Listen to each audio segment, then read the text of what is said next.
ಎಲ್ಲರಿಗೂ ನಮಸ್ಕಾರ ಫ್ರೆಂಡ್ಸ್, ನಾನಿವತ್ತು ಹಲಸಿನಕಾಯಿಯ ರವೆ ಫ್ರೈಯನ್ನು ಮಾಡ್ತಾ ಇದ್ದೀನಿ. ತುಂಬಾ ಸಿಂಪಲ್ ಆಗಿರುವ ರವೆ ಫ್ರೈ ಮಾಡಲಿಕ್ಕೆ ಏನೆಲ್ಲ ಇಂಗ್ರೀಡಿಯೆಂಟ್ಸ್ ಬೇಕಂತ ನೋಡುವ. ಮೊದಲಿಗೆ ಸ್ವಲ್ಪ ಹಸಿ ಶುಂಠಿ, ಬೆಳ್ಳುಳ್ಳಿ, ಕೊತ್ತಂಬರಿ, 1-2 ಚಮಚ ಕೊತ್ತಂಬರಿ, 1 ಚಮಚ ಜೀರಿಗೆ, 5 ರಿಂದ 6 ಕೆಂಪು ಮೆಣಸು, 1 ಚಿಟಿಕೆ ಹಿಂಗು, ನೆನೆ ಹಾಕಿರುವ ಅರ್ಧ ಕಪ್ಪು ಬೆಳ್ತಿಗೆ ಅಕ್ಕಿ, ರುಚಿಗೆ ಸ್ವಲ್ಪ ಉಪ್ಪು, ಗರಂ ಮಸಾಲೆ, ಕಡಲೆ ಹಿಟ್ಟು, ಬಾಂಬೆ ರವೆ,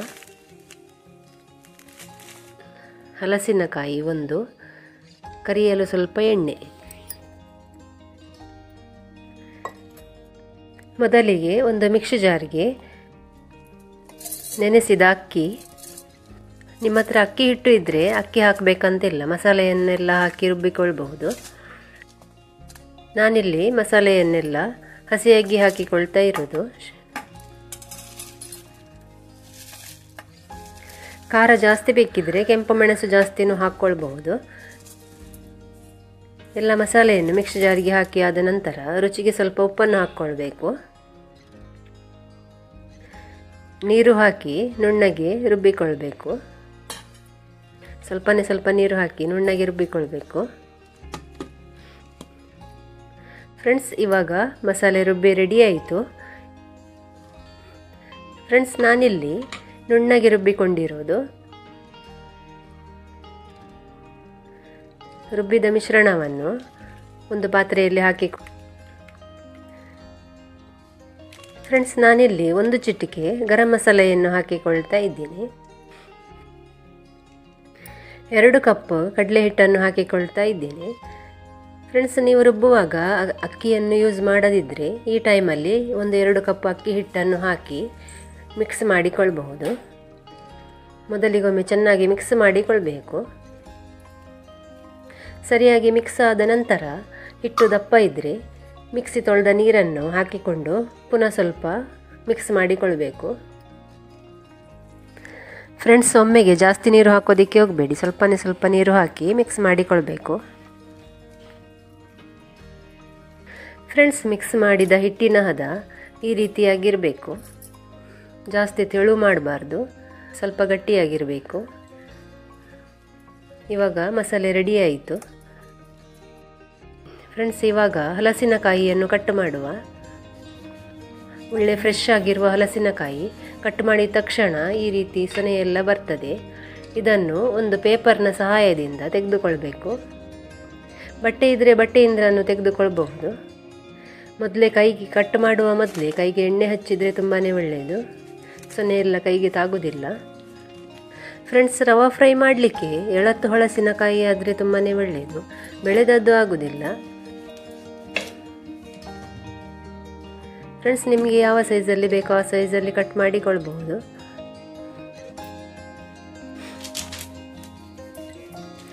ಫ್ರೆಂಡ್ಸ್, ಇಷ್ಟು ದೊಡ್ಡ ಪೀಸ್ ಕಟ್ ಮಾಡಿದರೆ ಫ್ರೈ ಮಾಡಲಿಕ್ಕೆ ತುಂಬ ಟೈಮ್ ಹಿಡ್ಕೊಳ್ತದೆ. ಹಲಸಿನಕಾಯಿಯ ಮುಳ್ಳನ್ನೆಲ್ಲ ತೆಗೆದುಕೊಳ್ಬೇಕು. ಫ್ರೆಂಡ್ಸ್, ಈ ರೀತಿ ಕೈಯಿಂದ ಕಟ್ ಮಾಡುವುದಕ್ಕಿಂತ ಈ ರೀತಿ ಕೆಳಗೆ ಇಟ್ಟು ಈ ರೀತಿ ಕಟ್ ಮಾಡೋದು ತುಂಬಾ ಸುಲಭ. ಹಲಸಿನಕಾಯಿಯನ್ನು ಪುನೊಂದು ಭಾಗ ಮಾಡಿ ನಾನು ಈ ರೀತಿ ಸಣ್ಣ ಪೀಸಾಗಿ ಕಟ್ ಮಾಡಿಕೊಳ್ತಾ ಇದ್ದೀನಿ. ಫ್ರೆಂಡ್ಸ್, ಇಷ್ಟು ದೊಡ್ಡ ಪೀಸ್ ಕಟ್ ಮಾಡಿ ನಮಗೆ ರವೆ ಫ್ರೈ ಮಾಡಲಿಕ್ಕೆ ತುಂಬಾ ಈಸಿ ಆಗ್ತದೆ. ಕಟ್ ಮಾಡಿದ ಪೀಸನ್ನು ಮಸಾಲೆಯಲ್ಲಿ ಹಾಕಿಕೊಳ್ಬೇಕು. ಫ್ರೆಂಡ್ಸ್, ಇವಾಗ ಹಲಸಿನಕಾಯಿ ಎಲ್ಲ ಕಟ್ ಮಾಡಿ ಆಯಿತು. ಈಗ ಮಸಾಲೆಯನ್ನು ಚೆನ್ನಾಗಿ ಮಿಕ್ಸ್ ಮಾಡಿಕೊಳ್ಬೇಕು. ಮಸಾಲೆಯ ಟೇಸ್ಟ್ ನೋಡಿ, ಉಪ್ಪು ಕಡಿಮೆ ಇದ್ದರೆ ಒಂಚೂರು ಹಾಕಿಕೊಳ್ಬಹುದು. ಇವಾಗ ಮಸಾಲೆ ಮತ್ತು ಹಲಸಿನಕಾಯಿ ಮಿಕ್ಸ್ ಮಾಡಿ ಆಯಿತು. ಈಗ ಇದನ್ನೊಂದು 15 ನಿಮಿಷ ಮುಚ್ಚಳ ಮುಚ್ಚಿ ಇಡಬೇಕು. ಫ್ರೆಂಡ್ಸ್, ಇವಾಗ 15 ನಿಮಿಷ ಆಯಿತು. ಮಸಾಲೆ ಎಲ್ಲ ಚೆನ್ನಾಗಿ ಎಳ್ಕೊಂಡಿದೆ. ಈಗ ಇನ್ನೊಂದು ಪಾತ್ರೆಗೆ ಬಾಂಬೆ ರವೆಯನ್ನು ಹಾಕಿಕೊಳ್ತಾ ಇದ್ದೀನಿ. ಫ್ರೆಂಡ್ಸ್, ಮಸಾಲೆಯಲ್ಲಿ ಹಾಕಿದ ಹಲಸಿನಕಾಯಿಯನ್ನು ತಗೊಂಡು ಬಾಂಬೆ ರವದಲ್ಲಿ ಹಾಕಿ ಎರಡೂ ಬದಿನ ಚೆನ್ನಾಗಿ ಅದ್ದಿಕೊಳ್ಬೇಕು. ಫ್ರೆಂಡ್ಸ್, ಈ ರೀತಿ ಇರಬೇಕು. ಈಗ ಇದನ್ನೊಂದು ಪಾತ್ರೆಯಲ್ಲಿ ತೆಗೆದು ಇಟ್ಕೊಳ್ಬೇಕು ಫ್ರೆಂಡ್ಸ್. ನಾನು ಆಲ್ರೆಡಿ ಎಣ್ಣೆಯನ್ನು ಬಿಸಿ ಮಾಡಲಿಕ್ಕೆ ಇಟ್ಟಿದ್ದೇನೆ. ಎಣ್ಣೆ ಚೆನ್ನಾಗಿ ಬಿಸಿಯಾದ ನಂತರನೇ ಎಣ್ಣೆಯಲ್ಲಿ ಬಿಟ್ಕೊಳ್ಬೇಕು.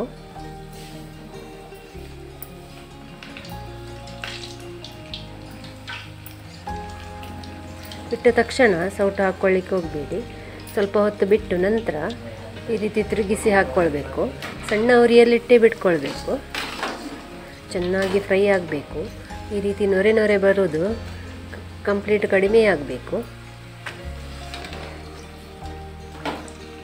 ಸ್ವಲ್ಪ ಹೊತ್ತು ಬಿಟ್ಟು ಪುನಃ ಈ ರೀತಿ ಮಗುಚಿ ಹಾಕ್ಕೊಳ್ಬೇಕು.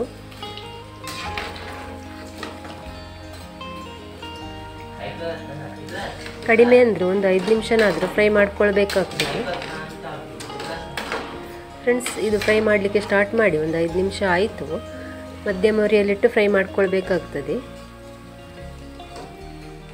ಈಗ ಇದನ್ನು ತೆಗೆದುಕೊಳ್ತಾ ಇದ್ದೇನೆ.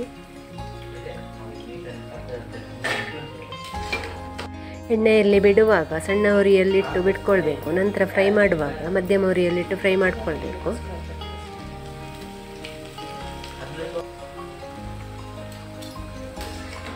ಫ್ರೆಂಡ್ಸ್, ಬಿಸಿ ಬಿಸಿಯಾಗಿರುವ ಹಲಸಿನಕಾಯಿ ರವೆ ಫ್ರೈ ರೆಡಿ ಆಯಿತು ಫ್ರೆಂಡ್ಸ್. ನೀವು ಸಹ ಒಮ್ಮೆ ಟ್ರೈ ಮಾಡಿ. ಈ ರೀತಿ ಮಣ್ಣಿನ ಪಾತ್ರೆಯಲ್ಲಿ ಹಾಕಿಟ್ರೆ ಮಣ್ಣಿನ ಪಾತ್ರೆ ಗಟ್ಟಿಯಾಗಿರ್ತದೆ. ಎಣ್ಣೆ ಎಲ್ಲ ತಾಗಿ ಮಣ್ಣಿನ ಪಾತ್ರೆ ತುಂಬಾ ಗಟ್ಟಿ ಇರ್ತದೆ ಫ್ರೆಂಡ್ಸ್. ಈ ಹಲಸಿನಕಾಯಿಯ ರವೆ ಫ್ರೈ ನೀವು ಸಹ ಒಮ್ಮೆ ಟ್ರೈ ಮಾಡಿ. ತಿಂಡಿಕ್ಕಂತೂ ತುಂಬಾ ಸೂಪರ್ ಆಗಿರ್ತದೆ ಫ್ರೆಂಡ್ಸ್. ಈ ವಿಡಿಯೋವನ್ನು ನಿಮ್ಮ ಫ್ಯಾಮಿಲಿ ಫ್ರೆಂಡ್ಸಿಗೆಲ್ಲ ಶೇರ್ ಮಾಡಿ ಫ್ರೆಂಡ್ಸ್. ನೀವು ನಮ್ಮ ಚಾನಲ್ಗೆ ಹೊಸಬರಾಗಿದ್ದರೆ ಮರೆಯದೆ ಸಬ್ಸ್ಕ್ರೈಬ್ ಮಾಡಿ, ಸಪೋರ್ಟ್ ಮಾಡಿ. ಎಲ್ಲರಿಗೂ ಧನ್ಯವಾದಗಳು. ಬಾಯ್, ಟೇಕ್ ಕೇರ್.